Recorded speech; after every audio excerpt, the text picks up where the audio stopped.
Well, I'm Beck with the Central Valley's best rock station, 105.1 The Blaze, here with super duper awesome, heavy hitting Mike Wengren of Disturbed. And I'm excited to talk about the eighth album, Divisive. We are looking at a lot of new songs that are about to be released. And the listeners and myself are huge fans of the band. More importantly, the latest music. Unstoppable. That's been one we've been playing on the airwaves. And The Blaze and I are also really excited to congratulate you on Hey You. It's now the number one single, 15th time in a row on rock radio. That's like, yeah.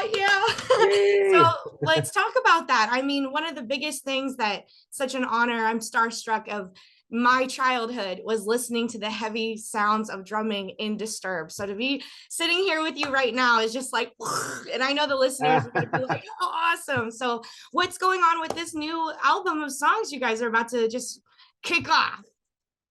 Cannot be more excited to have this thing finally able to be heard. You know, it's been a little bit of a process the last year of writing and recording, coming out of a 2-year pandemic and then some. You know, just like everybody else, the world's been a little bit crazy, and there was no shortage on our part of any type of angst or frustration that we just needed to let out. So we did just that, and I can't wait for people to check it out. That's so funny because I wrote down a quote that I loved. I saw that was part of the PR of what was to be expected from the next album. And if you don't mind, I want to read it. It's what David said. It said, "There's no shortage of evil maniacs on the planet who take advantage of their positions of power, have unchecked narcissism and egomania that fuels their decisions." And there was a lot of inspiration in the current world events. So that makes me question this album in particular. Was it really impacted by the pandemic and the world events differently than past albums, where there also have been heavy messages revolving around what current events were going on? So I feel like, was that a major inspiration for the melodies and the music, or are we gonna hear subliminal things in those lyrics? Yeah, we were, I mean, I obviously the whole world was affected. Yeah.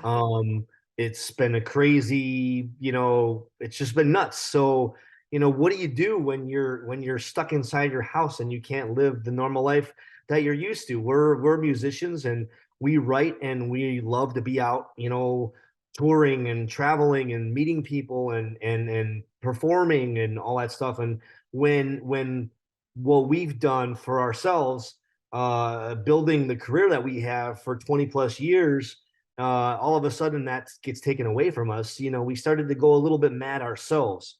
So when we were finally able to get together again, be in a room together and start throwing some ideas back and forth off of each other, it was very liberating.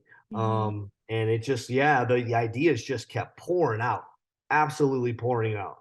Well, I know I can't wait. I know the listeners can't wait. I mean, this has been an expected thing. I had on the midday show been telling the listeners, oh, just wait until these bands are able to come out with the music that they finally have from all this cooped up time and get to, show all of that on tour, which is great. And another song that I got to get a preview here and listen to some of the music. How was it having a feature for the first time? I know Ann Wilson comes on and does a duet, and that is like something new for Disturbed. Oh, yeah, that was an idea. We were in the studio and we're working on all the material, and that song just seemed to lent itself well to something like that. And we didn't even really have to toss any ideas around of who we get to do it. David just right off the bat fired off, "Let's get Ann Wilson to do it." That And we're was like, the "Are one. you He just kidding me? knew.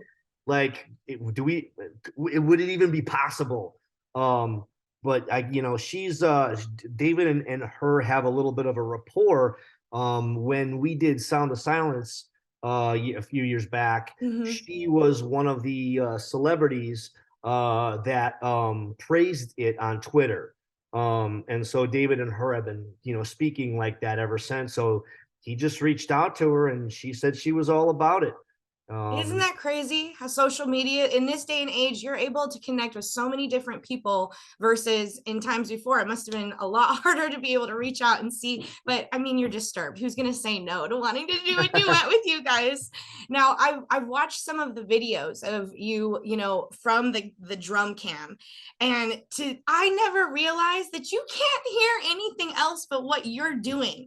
And that is a That's talent right. in You better itself. recognize. No. Yeah, I know. No, seriously. And so I asked my friend, who is a drummer, and I asked him, like, what if you had a question, what would you ask him?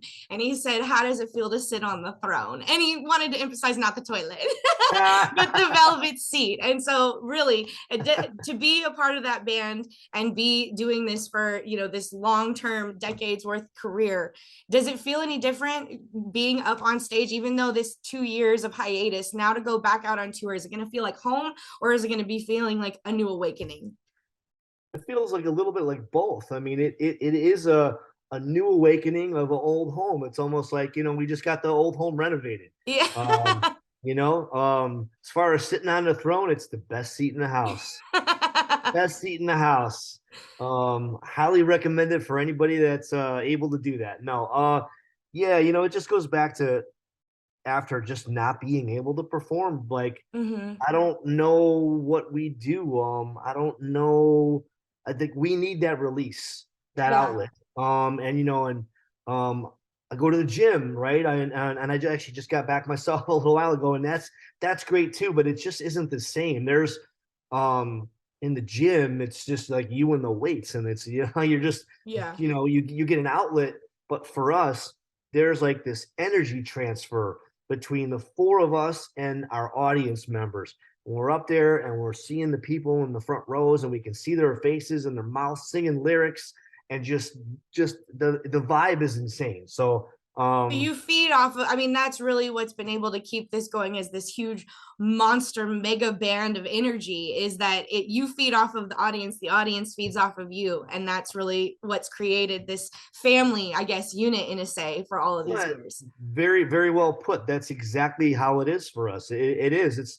I mean, yes, we're up there doing our thing. It's the four of us, but we couldn't do that Right. without, the audience members, without our fans. They're voracious and their energy. That's what we feed off of. I feel like almost like an energy vampire. And we go up there and we get to, like, feed. Well, we freely give it to you guys. We're like, yeah, suck it, go. We But give it back to you as well. It's a mutual relationship here. well, that's awesome. I'm honored to be a part of the Disturbed family as well as all of our listeners. But for the touring aspect, now that that is coming up, I mean, we are slowly but surely getting back to live music.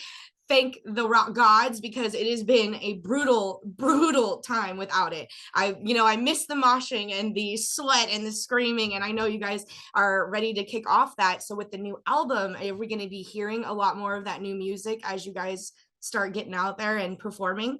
Yeah, absolutely. We've done a few handful of shows this past year. We've been playing Hey You. It's part of the set. Goes over really well. We even the last two shows we even played Unstoppable, which was the Instant Grat track. Yeah, we will absolutely play the next single and whatever else we can throw out there. And it's all about interweaving the songs that everybody wants to hear, the old school original Right. classics from us, Yeah. Down with the Sickness. You're always going to get that. And then, of course, throw the new songs in there as well. We're in the process right now of trying to get it all sort of ironed out, all the details in terms of touring for next year. It's a bit of still a crazy time, a crazy environment for touring with fuel costs being so high, trucking and busing, supply chain issues. So Yeah. we're just trying to navigate that, just like any other industry out there. And Crazy. You we'll guys are like superheroes to us, though. Being able to make it work and get out there and actually put on those shows is, saving a lot of people's lives emotionally. It's a mental thing. Subconsciously, we've been effed like in those last couple of years. So to be well able to get believe that, me, we've been pent up too. We can't wait to get out there and throw it out for everybody. so then because of that, getting that pent up energy and whatnot, this next album, is it going to have a lot of slower melodic, very emotional touches, or is it we're here, we're pissed, and we're back and ready to sing and rock? More of the latter. Yeah, There's a okay, awesome. combination I of it can't all, but wait. it's definitely more old school vibe. Like, Oh, see, that's yeah, awesome. we're pissed off and we're ready to go. Right on. Well, Mike, I don't want to take too much more of your time. I do have a quick question because I know you just mentioned you were at the gym. So for you personally, would it be Average Joe's gym or Global Gym, the other one? Oh, So which one would we see you at? if you can dodge a wrench, you can dodge a ball. Dodge, having dodge, or something like that. Right Average on. Joe's all the way. That's me. If it's not drumming and you're on tour, what keeps you? Is that gym, working out? Is that the other balance of trying? Because you're constantly, I mean, my God, that's the workout in itself. The most athletic person in the world having to do that for what, 2 hours at a time? Just Yeah, your you know, whole every something. core muscle of your body. Yeah, it's you know, as I've gotten older, I realize that I want to do this for a lot longer, and you know, I take my craft very seriously, and my body's part of my instrument, so I want to make sure I take care of it. Yeah. Don't get me wrong, I still go out and have a good time. I'm not like a freak about it or anything, but I do love to go out there and lift heavy weights and you know, get my cardio up before we go on tour and just make sure you know, I go out there and just can, you know, smash my fist all the way through the drum. Awesome, Mike. Well, we'll make sure that we're doing our part. We'll start working out. The listeners and I are going to have to get ready for the shows so that we can get heavy and, jump around and get crazy. You got to get your livers prepped too, though. Oh God, yeah, okay. Yeah. We'll be ready. Well, Sounds thank you good. And so I much like the for drum talking. heads back there, by the way. Oh yeah, my program director was like, I wonder if they're gonna notice. This has been our decor. How do I not notice? That's totally. This is just a part of the ambiance here at the studio. You didn't just put those up for me. Those are up there all the time. 100%. I've been here 7 years, and of the last 7 years, these have been sitting here. I love it. That's perfect. So how can you work at a rock station and not have Disturbed up on the wall? I mean, that's Hell yeah. I love it. It's been an absolute pleasure. Thank you so much for talking with us, and we can't wait to hear the new album and see you guys on tour. All right, So sounds check good. it out, Looking forward to listeners. it. Divisive. We're gonna see the 8th album, and the new songs coming out will be, I think, released pretty soon here. Absolutely. Let's do it. All right, right on. Rock on. See you soon at a show. Okay. Take care. We'll see you. Bye.